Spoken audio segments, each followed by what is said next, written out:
How's it, Kotek? AKA Subaqueous, and we're going to be building a Chillwave style stab with Ableton Live's Wavetable. This type of stab is one that has like an airity quality to it, using kind of a triangle wave sound. Fits really well within Chillwave as well as Future Bass, but it works perfectly and has a classic sound in house music and trance. So let's check this out in Ableton Live. Here we are hearing it an entire track. This is the wavetable right here we're going to be looking at. And let's solo it. See, it has a nice kind of like spacey sound to it, but it's still really plucky.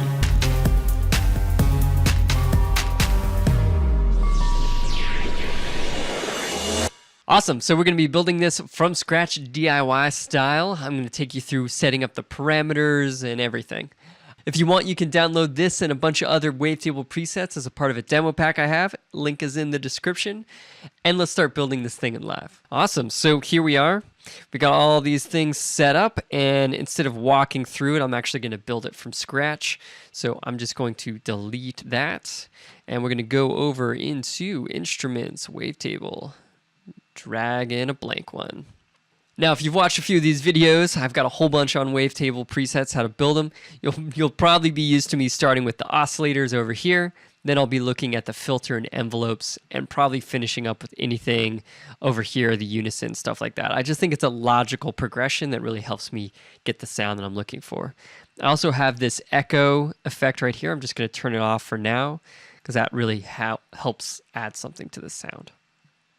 So to start with oscillator 1, let's go with complex. This is the collection, complex, and noise modulator right there. This has a lot of different noise sounds to it, so let's hear it. As you move it, you're getting a slight movement. It's not too crazy like some of these other ones where, yeah, you can almost hear the phase jumping around. Really like this one for a subtle noise that we're going to go with. And I actually going to take this a step further by using the effects, putting it into FM, and the amount to 79. So what you can see, what this is doing is it's stretching the sound out. It's as if it goes through FM modulation. So we're going to go up to 79. It's just got a lot more like crazy harmonics going on to it, right? And I'm going to keep this at around 25. Great. Cool. The only other thing I want to do is detune it slightly.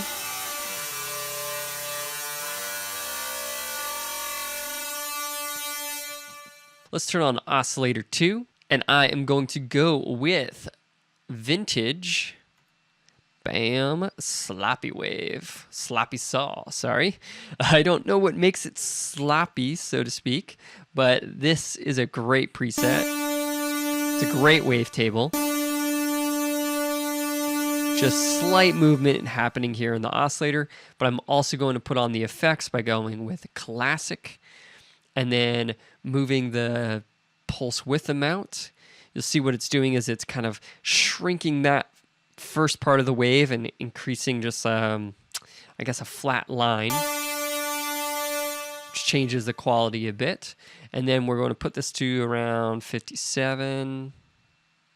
56 is great. And then my sync amount, you can see how that starts to repeat itself in that section. So we're going to go with 10%. There we go. Awesome, and I'm going to leave that up to around there, around 74%. And lastly, we are going to put on this sub-oscillator. This is our third oscillator. And I'm going to crank that up to 0, and the tone I'm going to put up to around 75. 76 is great, and what that does is moves it from a sine wave here at 0 up to, I think it's more of a triangle wave. Just gives you a little more harmonics. And then I'm going to actually put that to octave 0, so it's not so low. And I'm going to transpose this whole thing down 12 just because I found that I generally like to play this in lower octaves and not so high. Great, now that was a first great step, and now we need to set up these envelopes and different parts so it's not so continual right now. We want it to be stabby, right? So a stab is generally a very strong kind of pluck, like a big transient, and then it swoops down so it gets quieter. Whereas in right now, if I press this, it just elongates and holds it, and that's not what I want. So if I go with my amp envelope, this controls the amplitude or the volume. Right now it goes up, and then you can see it kind of plateaus here, which is that extended note. I'm going to bring this down. See how that's super quick?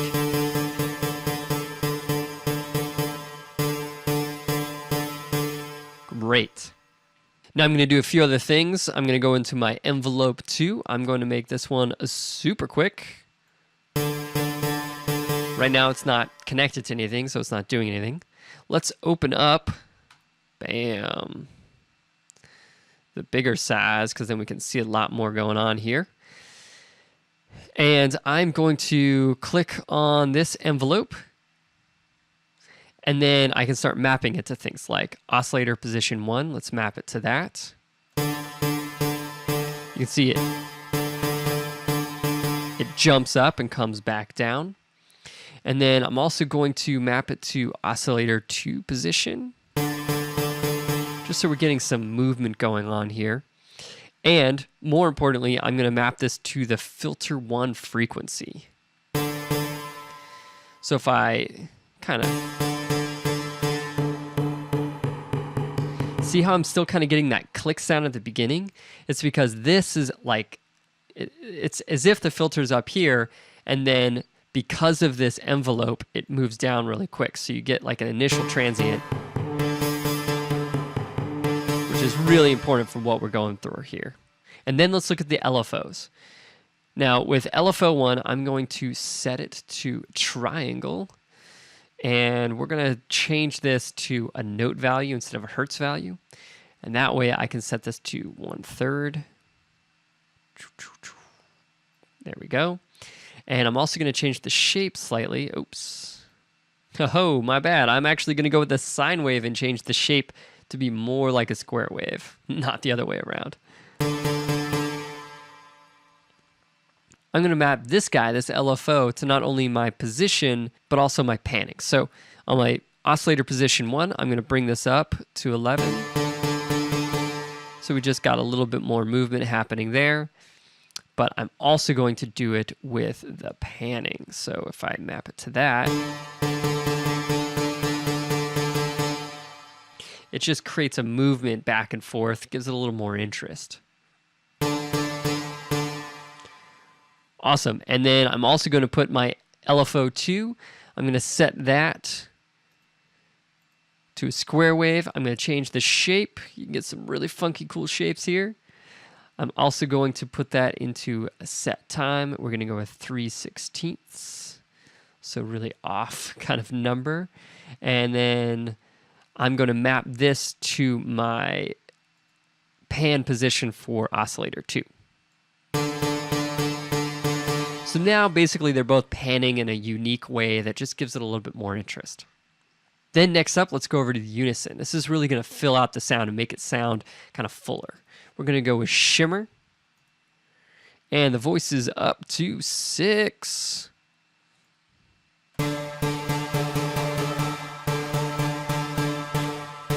See how it kind of makes it almost sounds like it's through a reverb or something.